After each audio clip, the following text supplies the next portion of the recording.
William, hopefully your favorite videographer. We are here at the Dallas Area Rapid Transit Board meeting, the agency known as DART to Dallas, Texas residents. As a service to the Dallas community, we plan to cover DART board meetings from gavel to gavel. Public comments are required to keep DART board aware of issues close to the ridership that they may not get through other resources. Good evening, and thank you for joining us tonight.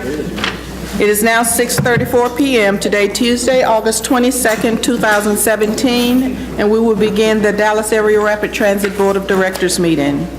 The first item on the agenda tonight is the approval of the minutes from our August 8th meeting. Do we have any changes or corrections to the minutes? Okay, the minutes will stand as written. Next item is our CAC report on the June 20th and August 17 meetings. Good evening. I'm Kay Scheck, chairperson of the Citizens Advisory Committee meeting, and I will be giving two reports, one for our July meeting and one for August. At our July meeting, Kay Shelton, who is the DART project manager, briefed our committee on the status of the DART 2040 plan and long-range opportunities for the agency. She stated that approval of the plan is delayed until September of this year and that the DART board is studying funding options for both the D2 and Cotton Belt alignments. In late August, the Dallas Mobility Committee and City Council will review streetcar proposals. She also mentioned that changes in service planning have been prompted by job growth, increases in employment, and residential and commercial development. The comprehensive bus analysis is nearing completion and will include improvements to midday and weekend service and connectivity. Review of services through West Dallas, Irving, Kelton, and Garland is in process, and DART is, in addition, working with the North Central Texas Council of Governments on a mobility plan that includes northward rail through Frisco to McKinney. Ms. Shelton encouraged CAC members to be actively involved in the planning process and to attend meetings as well as complete comment cards. The speaker at our August meeting was Aaron Lynn, manager of DART Federal Regulations. Mr. Lynn stated that the FDA has announced that any new projects will not receive full federal funding, but DART is proceeding with D2. He emphasized that Congress has the power of the purse in projects. DART will have to make its case to them. Cotton Belt is treated differently because DART is going after a loan for it. The Cotton Belt is important and has been on the service plan since 1983. Also, DART puts up 50% of every project's funding. Mr. Lynn commented that 11 members of Congress live in the DART service area. Under August old business, it was mentioned by CAC members that a shelter is needed at Throckmorton and Cedar Springs, and that drugs are being passed and used at Rosa Parks Plaza, and a request was made for all CAC members to receive ridership reports from DART. Under August new business in Plano, connections on the route that goes to Winter and Shiloh are too long because there are only 4 routes in the morning and 4 in the p.m. Walking between stops is over 2 miles.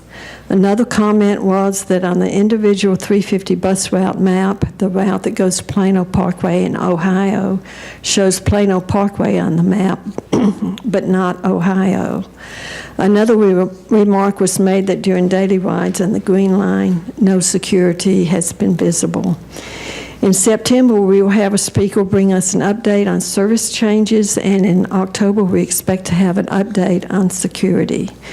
We hope you enjoyed your brief July break and know you are bracing for a very busy fall. We appreciate all you do on the board and in your communities to continue to improve our public transportation. And welcome to all the new board members. Thank you, Ms. Shedd. You're welcome. The next item on the agenda, public comments.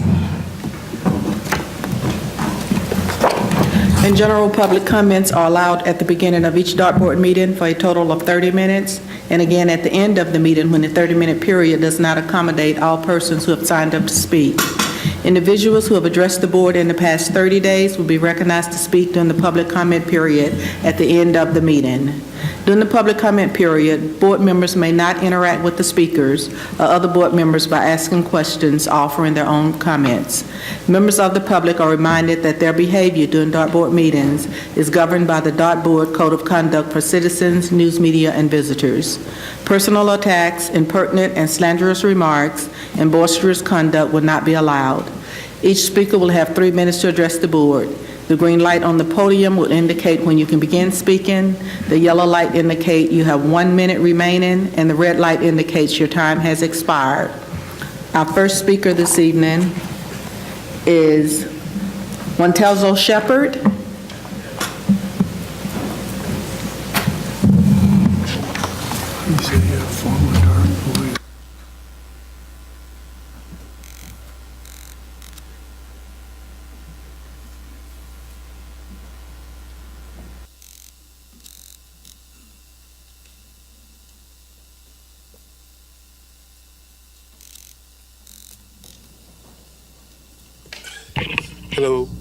Hello everyone. My name is Wantero Shepherd. I'm a former employee here at DART, 20 years. I live 423 East Ledbetter, Lancaster, Texas.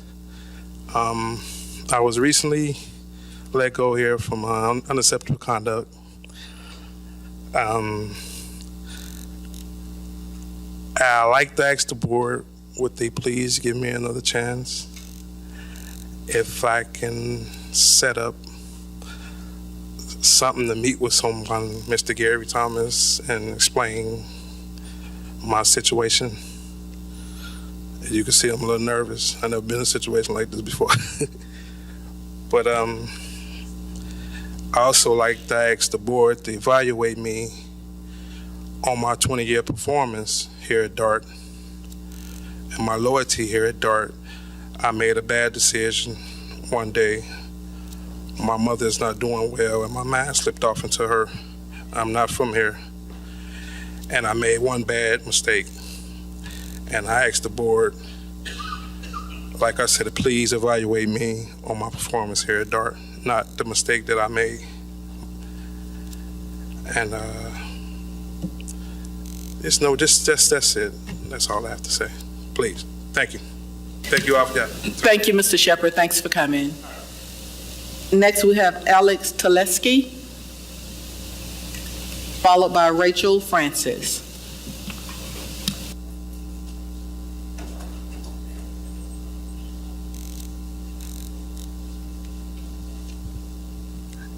Hello, I'm Alex Letkey. I'm from Collin County, McKinney, 1201 West Virginia Street, and I would like to see McKinney eventually become a part of the DART system because we suffer greatly from a lack of public transit, and right now we have the minimum legal amount of public transit in McKinney, and it's very difficult for people to get to their jobs. People have to walk 5 miles, and so I think public transit is a very important thing. And as a member of the North Texas Transit Riders and a member of the Green Party, I'm here to ask you please not to raise fares.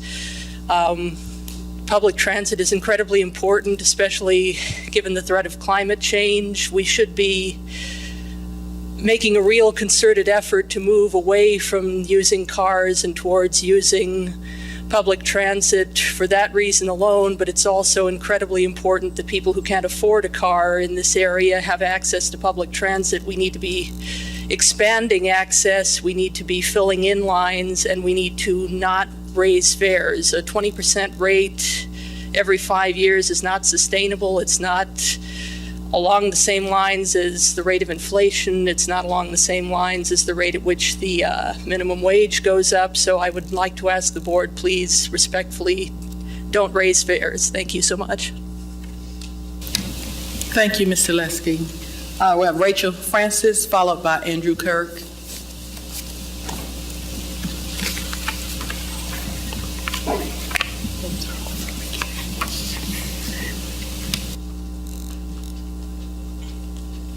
Good evening.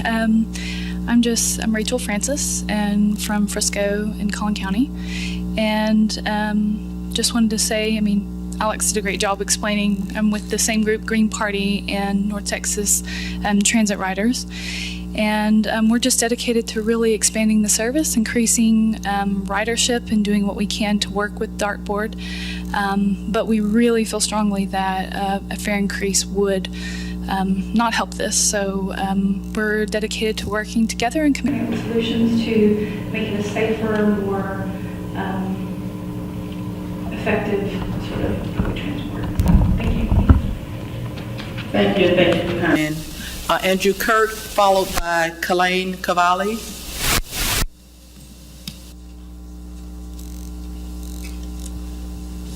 Hi, I'm Andrew Kirk. I live here in Dallas at 3208 James Drive, really close to the Longview DART station. As a transit user, I oppose the regressive fare increase, and in particular the 140% increase for the reduced regional category of pass. This move will take DART further from serving as a rider-centered transit system and will further reduce interregional connectivity. Thank you. Thank you, and thanks for coming. Kalaine Cavalli, followed by Robert Caldwell. I'm not sure about the name. Did I pronounce it okay? Yes, you did. Thank you. It's very good, actually. I'm Kalaine Cavalli. I live at 6907 Hollis. I'm a senior disabled, and I'm here speaking for senior disabled people. We don't have a choice. We have to ride DART.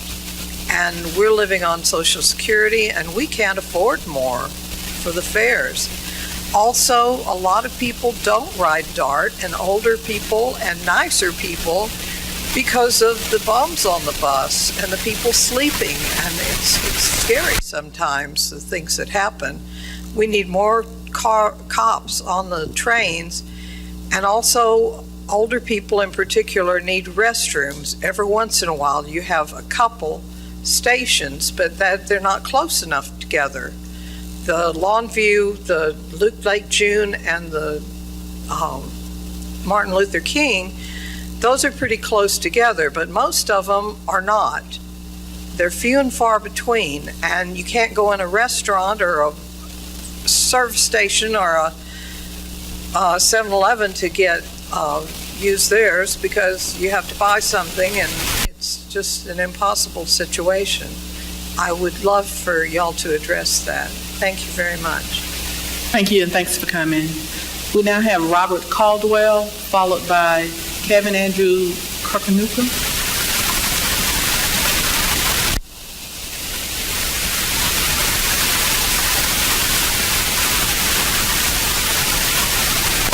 Thank you, Board, for allowing me to address you once again on the question of the fare restructuring. I'm speaking today as a member of Solidarity, and we believe that the trade school exemption from the reduced program is a kind of class warfare. We think it's utterly unfair that a student from Southern Methodist University or some elite private institution would be able to get reduced fares, while trade school students, working class trade school students in the region would not have access to those fares. So, and like other speakers, we oppose the overnight 140% increase to the reduced regional rate. Thank you very much. Thank you, sir. Thanks for coming. Kevin Andrew, what's the last name? Kunruther. That's right. Good. Okay, Kevin Andrew Kunruther. I live at 6907 Hollis Avenue here in Dallas. Thank you for allowing me to address you. The proposed fare increase is going to, I feel, be very prohibitive to many of its current riders right now, because it doesn't keep up with the current rate of inflation, and will severely impact, I think, in the immediate and also long run, the ridership. Also, just wanted to address the fact that at many stations, there are some riders, there's some places that that do not have rest facilities, and like at Longview, for instance, and many of the riders there, just because of the way the bus scheduling it is, they have to wait there for a long time sometimes, and there's no facilities nearby for them to use. And if they would somehow address that over at that station and other ones as well, like say at Walnut Hill and Denton. And that's all I need to say. Thank you very much. Thank you, sir, and thank you for coming. Good day. Taylor Crisler.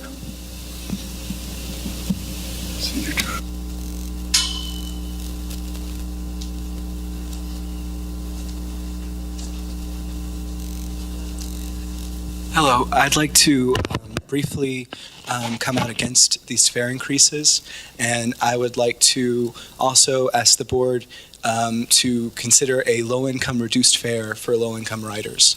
Thank you very much. Thank you, and thank you for coming. I think we heard a common theme tonight is low fares. Okay, next we have our consent agenda.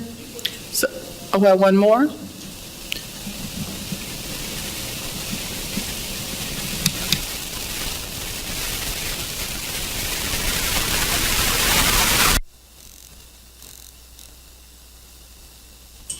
Okay, sir. You're Richard Guild? Okay, Goldie.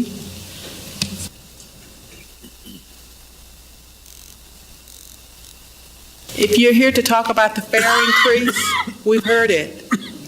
Come on down, sir. Thank you. I'm Dick Goldie from the Dallas Sear Club. We have 2,300 members in Dallas and 1,300 people on our Facebook page. I am one of the co-chairs of conservation. The biggest source of pollution in Dallas is cars. And we have 75,000 people who move to Dallas every year. Most of them drive cars. We found that over the last few years, we try to get from home from downtown Dallas, what used to take us 30 minutes takes 45 minutes. And most of that time is spent idling at red lights, which is the worst time for a car to put out more pollution. So the best thing we can do is to keep the fares as low as possible and encourage people to not drive their cars. Now, there's a second reason that I oppose the increase, and to me it's more important than the first, and that is we've got a lot of very poor people in our city, in South Dallas, West Dallas in particular, who don't have jobs, and the jobs are not in their communities. The job growth is outside those communities, and these people need to have a way to get to work. They certainly don't have cars, and they ride DART. But it probably takes 15 or 20% of their income already to bypass on DART if they're making minimum wage and working full-time. A lot of people are working half-time. So I think it's a social justice action for us to keep those fares the same, and I ask you to do that. Thank you. Thank you, sir, and thanks for coming. That does conclude our public comment section of the agenda today. We will now move to our consent items. We will take items 4, 5, 8, 9, 10, 11, 12, and 13. I need a motion for those consent items, please. Approval. Move approval. Okay, we have a motion and a second for 4, 5, 8, 9, 10, 11, 12, and 13. All in favor, say aye. Aye. Anyone opposed? Okay, items pass unanimously. Next items we will take are items 6 and 7. Madam Chair, before we consider these items, I'm going to recuse myself from both out of an abundance of caution that my law firm represents entities related to the parties that are contracting with DART on both items. Thank you, Mr. Wageman.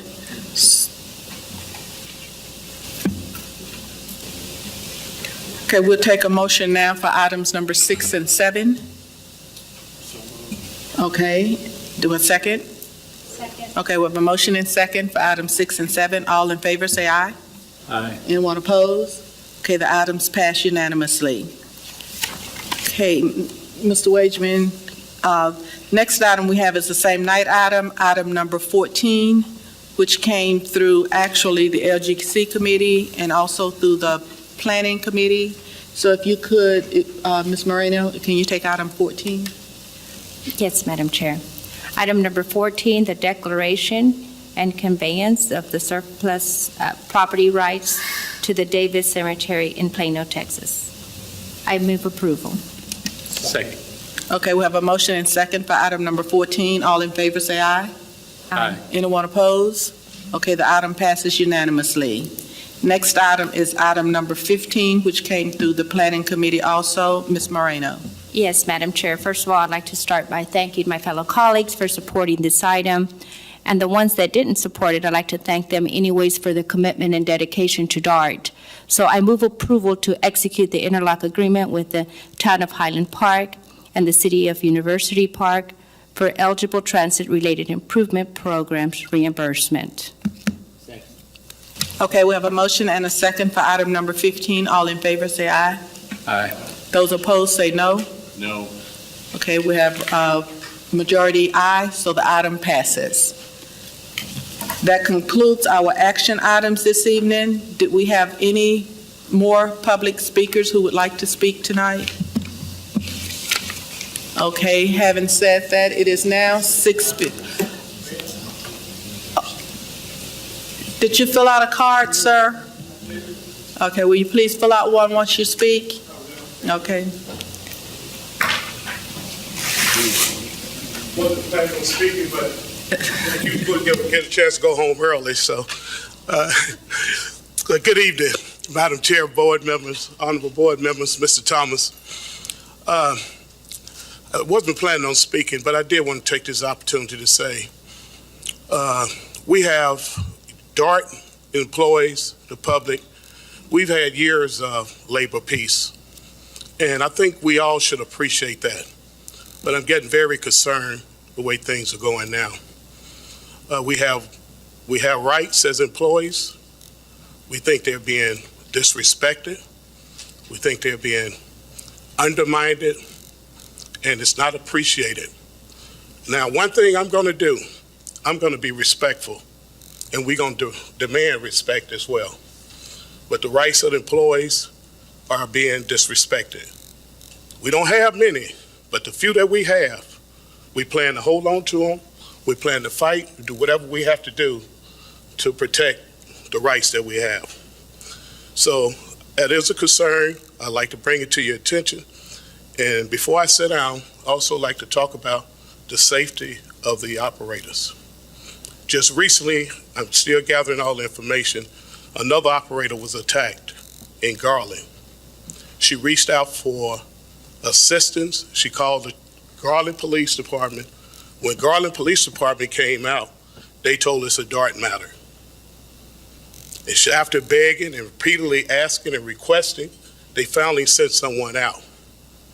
And it took transit police over an hour to get there to provide assistance. And the only response she's gotten so far from the transit police is, your case has been referred to a grand jury.